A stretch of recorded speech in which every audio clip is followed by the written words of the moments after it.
It is the voice of Indiana County, WCCS, AM 1160, 101.1 FM. And we're on the line this morning with Dale Tafoya, the author of Billy Ball, Billy Martin and the Resurrection of the Oakland A's. Our conversation brought to you by Marcus & Mack, a law firm representing injured people. Joins us from the Bay Area. Dale, how are you? Great. Pleasure to be on your show, Todd. Oh, it's my pleasure to have you with us because this is a great topic. You know, we need to think about baseball, Dale. We're thinking about all this other stuff, so let's talk baseball. That's what I say. Absolutely. Let's do it. All right. So, Billy Ball, you've written some books in the past about the Oakland A's. That's a favorite topic of yours, isn't it? I grew up here in the Bay Area, and I've written other book proposals. I'm an author, and these are the two books that that publishers have acquired from me. The first book was Bass Brothers, which was released in 2008, and this one is Billy Ball. Yeah, correct. Both of my books are on the Oakland A's. Well, why not? I mean, that's as colorful in literal sense and in a figurative sense as well, a topic as you can possibly come up with. We remember the Oakland A's of the early 70s and what a great group that was with Joe Rudy and Sal Bando and Gene Tennis, who ended up here with our Pirates. And, those were great teams. But by the end of the 70s, they were struggling big time. Even more than we were struggling here in Pittsburgh, they were struggling with their Oakland A's. And then a guy by the name of Charlie Finley, you spend a lot of time writing about him, Charlie Finley decides, Billy Martin's the guy I need to get in here to manage. And that turned things around. Talk about Charlie Finley and how the franchise sunk to that level and how he, with that one move, finally got it back on the right path.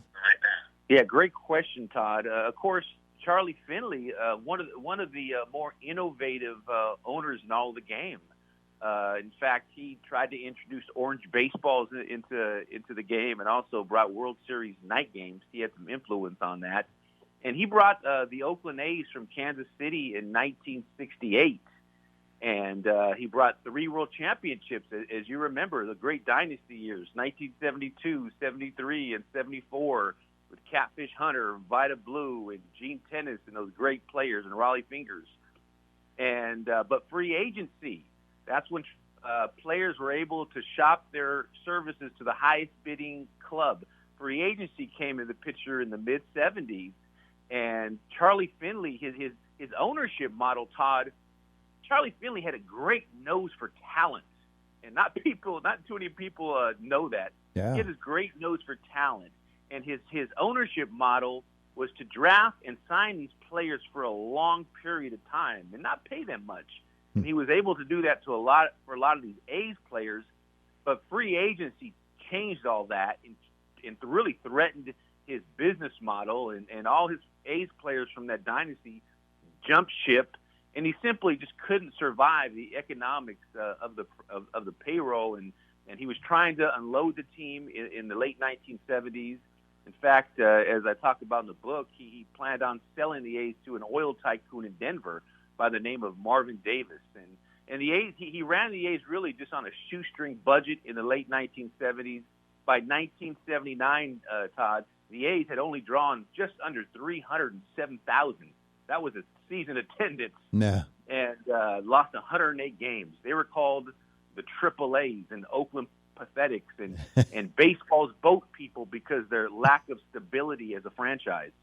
One of the interesting things to me about all of this is we've been replaying the 79 World Series here without live baseball. We're doing the 79 series. You got guys like Phil Garner, Chuck Tanner involved in that. And here you are writing about that year and how bad it was for the Oakland A's. But then it turns around quickly, and Billy Martin is the key to it all.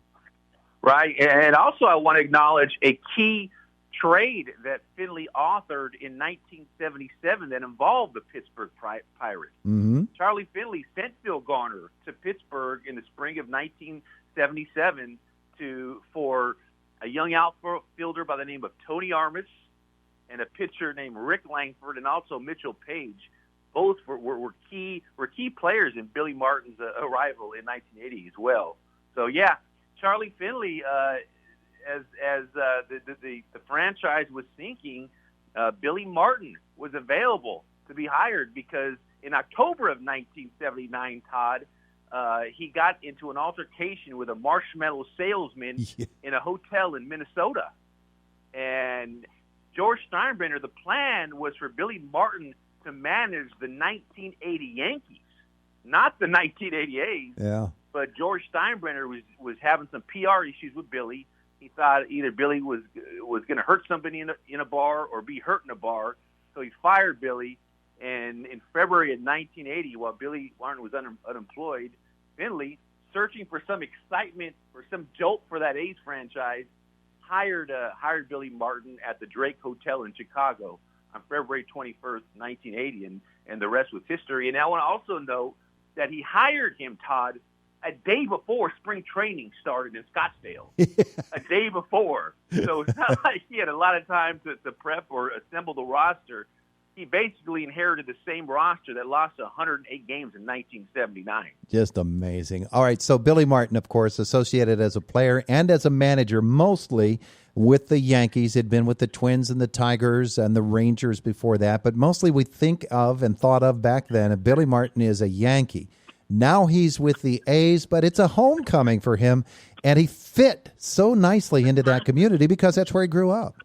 Great point. Yeah, you're right. Billy Martin will always be remembered as a Yankee, and in the book, I don't try to take that away or try to say he will always be remembered as an Oakland A. But the story is just a fun time, Todd, where Billy Martin returned home, and he needed to return home because he was having some real stressful years in New York in the late 70s. He was forced to resign in 1978. He was getting into some trouble, and he was stressed out. And he had this enormous pressure to win in New York with all these larger-than-life personalities, and him and Reggie Jackson having clashes. But this is just a great story of Billy coming home, and Billy knew that the A's franchise was in need of a jolt. Billy, that A's managerial job was always on Billy's radar. You see, when Billy Martin, his last year playing was with the Minnesota Twins, and he hung out with the Twins as a coach and later managed them in his first big league managing gig in 1969. But he knew when Billy knew when he was in Minnesota that Charlie Finley was going to move that A's franchise to Oakland, and he was always eyeing that managerial gig. And he knew what was at stake when he managed the 1980 A's. He knew that there was a possibility that they were going to be leaving Oakland, that the A's were being run on a shoestring budget, that the Oakland A's were a baseball crisis. And so it's just a great story of Billy coming home and telling everybody, I'm going to bring the fans back to the Coliseum. And that's exactly what he did. By 1982, although 1982 was a miserable year for the A's had drew over 1.7 million. So Billy Ball is a story not just about the wins in the standings that Billy Martin brought, but how the fans kept pouring back to the Oakland Coliseum, and Finley was able to unload the franchise to Walter A. Haas, the Haas family, who owned Levi Strauss. He was able to unload the franchise to them, and they poured so much money in the A's, and they kept that franchise at Oakland, and they're still there today. Dale Tafoya, our guest. The book is Billy Ball, Billy Martin and the Resurrection of the Oakland A. So here's Billy Martin. He comes home. His mom is still living, and she becomes a great part of the Billy Martin story as the Oakland A's manager. But we're talking about a guy that took a 108-loss team and with basically the same personnel turned them into winners and did it right away. How did he do it? Yeah, and that's the amazing part of this story of just about Billy Martin. Because everywhere Billy went and he managed that first year, he always resurrected a team. He did it in Minnesota. He resurrected Minnesota to a division title his first year ever as a manager. And of course, he wears that as welcome. He wars with the front office. He has disagreements with the front office, and sometimes they fire him. He did the same thing in Detroit. He did the same thing in Texas. He basically saved Texas Rangers baseball in 1974 after Bob Short brought them from Washington after some dead time there, and then he brought a championship to the Yankees, and then managed the A's in 1980. But yeah, just a remarkable. And talking to these young players that played, these young A's players, the Mike Norrises, the Mike Keith, the Steve McCaddies, that I don't know, I'm not sure if you remember these names in the 80s. They I still do. have a loyalty to Billy because he went in there and he just made these young kids believe they could win.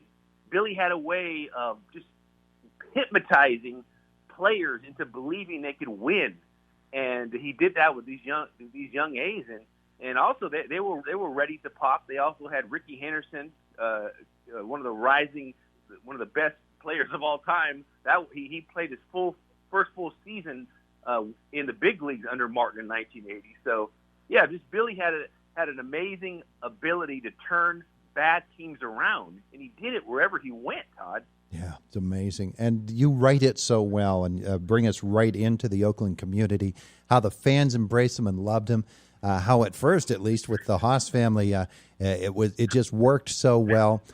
We see as well as the situation began to deteriorate. After all, he is Billy Martin. But right. It is such a great read for us early in this baseball season. You managed to talk to a lot of the guys who were on those teams, and especially the pitching staff, which I remember that Sports Illustrated cover of the A's pitching staff, which was terrific, and how he used them. It's an amazing part of your story. I want to talk to you as well, though, and we only have a couple of moments left this morning with Dale Tafoya. I want to talk to you about talking with Billy Martin's son for this book.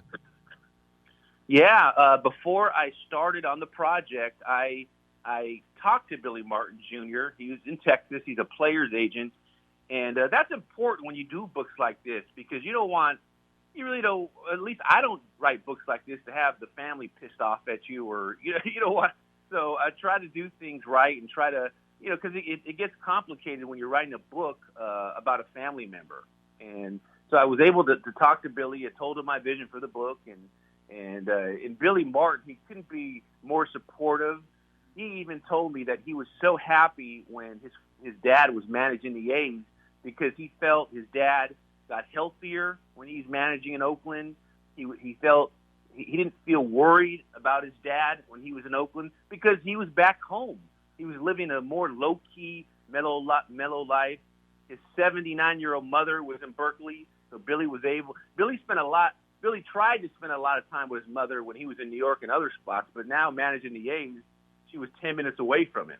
So it was just a great time, and Billy was very supportive. He even offered, connected me with other people who knew Billy for the book. So Billy Martin couldn't be more supportive in the book. That's a terrific read. Billy It is. Martin Jr., I'm sorry. Billy Martin, and the resurrection of the Oakland A's. Dale Tafoya has been with us here this morning. Dale, people want to learn more. Where can they go? They can go online. The book is everywhere online. You can just Google Billy Ball, and it'll show up first. And the book is doing really well, and just a great Oakland baseball classic. But it's also covers a great period for Billy Martin during that time, where he resurrected the A's and made the A's into really a pop culture phenomenon. Yes, 1982 was a bad year, and he returned to manage the Yankees in 1983. But we just can't forget that fun time that Billy brought to the Bay Area back in 1980. Too much fun. It's just too much fun. It's called Billy Ball, Billy Martin, the resurrection of the Oakland A's. Dale Tafoya, thanks for spending some time with us today. My pleasure, Todd. Thank you. My pleasure, Todd. Thank you.